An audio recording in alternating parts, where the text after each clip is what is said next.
Oklahoma Bombing Memorial Service. Delivered by William Jefferson Clinton, aka Bill Clinton, on April 23rd of 1995 in Oklahoma City, Oklahoma. Thank you very much, Governor Keating and Mrs. Keating. Reverend Gaham, to the families of those who have been lost and wounded, to the people of Oklahoma City who have endured so much, and the people of this wondrous state, to all of you who are here as our fellow Americans. I'm honored to be here today to represent the American people, but I have to tell you that Hillary and I also come as your parents, as your husbands and wives, as people who were your neighbors for some of the last years of our lives. Today our nation joins you in our grief. We mourn with you. We share your hope against hope that some may still survive. We thank all those who have worked so heroically to save lives and solve this crime. Those in the Oklahoma and those who have crossed this great land, and many who lived their own lives to come here to work in the hand with you. We pledge to do all we can help you to heal the injured, to rebuild the city, and to bring to justice those who did this evil. This terrible sin took the lives of our American family.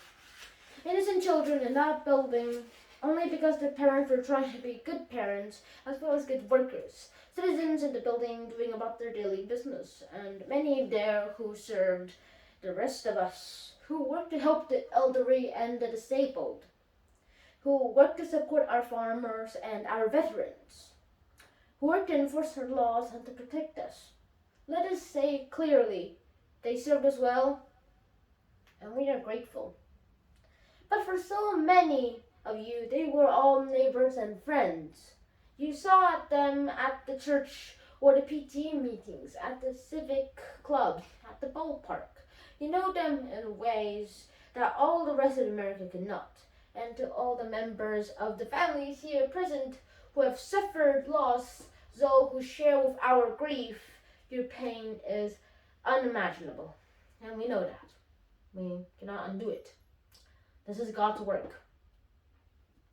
Our words seem small beside the loss you have endured, but I found a few I wanted to share today.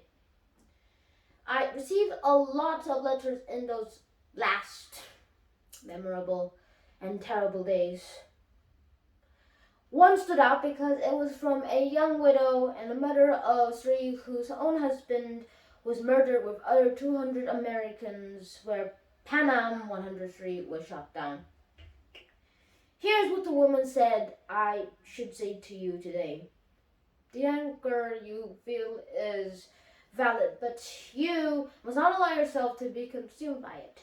The hurt you feel must not be allowed to turn into hate, but instead of the search for justice. The loss you feel must not be paralyzing your own lives. Instead, you must try to pay tribute to your loved ones by continuing to all the things they left undone, thus ensuring they do not die in vain.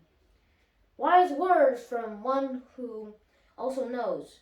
You have lost too much, but you have not lost everything. And you have certainly not lost America, for we will stand with you for as many tomorrows as it takes. If ever we needed evidence of that, I could only recall the words of Governor and Miss Keating. If anybody thinks that America are mostly mean and selfish, they ought to come to Oklahoma. If anybody thinks Americans have lost the capacity for love and caring and courage, they ought to come to Oklahoma. To all my fellow Americans beyond this hall, I say one thing we owe these who have sacrificed is the duty to purge ourselves of the dark forces which gave rise to this evil. They are forces that threaten our common peace, our freedom, our way of life. Let us teach our children that the God of comfort is also the God of righteousness. Those who trouble their own house will inherit the wind. Justice will prevail. Let us let our children know that we will stand against the forces of fear. When there is a talk of hatred, we will stand and talk against it. When there is a talk of violence, let us stand up and talk against it. In the face of death, let us honor life. As St. Paul admonished us, let us not be overcome by evil, but overcome evil with good. Yesterday, Hillary and I had the privilege of speaking with some children of other federal employees, children like those who were lost here. And one little girl said something we will never forget. She said, "We should all plant a tree in memory of the children." So this morning, before we got on the plane to come here, at the White House, we planted that tree in honor of the children of Oklahoma. It was a dogwood, and with its wonderful spring flowers and its deep enduring roots, it embodies the lesson of the Psalms, that the life of a good person is like a tree whose leaf does not wither. My fellow Americans, a tree takes a long time to grow, and wounds take a long time to heal. But we must not begin. Those who are lost now belong to God. Someday we will be with them. But until that happens, their legacy must be our lives. Thank you, and God bless you.